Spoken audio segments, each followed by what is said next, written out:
It's hard to imagine the choices when jumping into the sea is meant to save your life. The refugees, mainly from Somalia and Eritrea, were rescued from this overcrowded boat off the Libyan coast.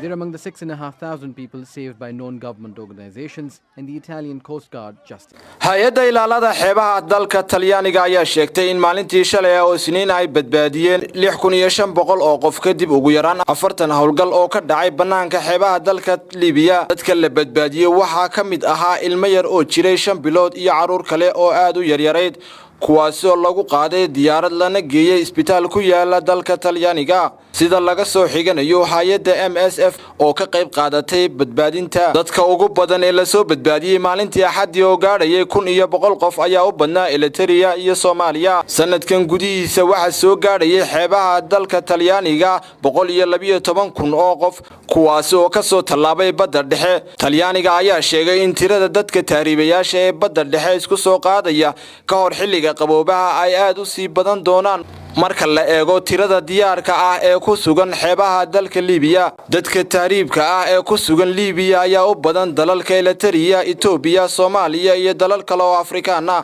Cabdiraxmaan Jaamacaye Raya TV Boorama.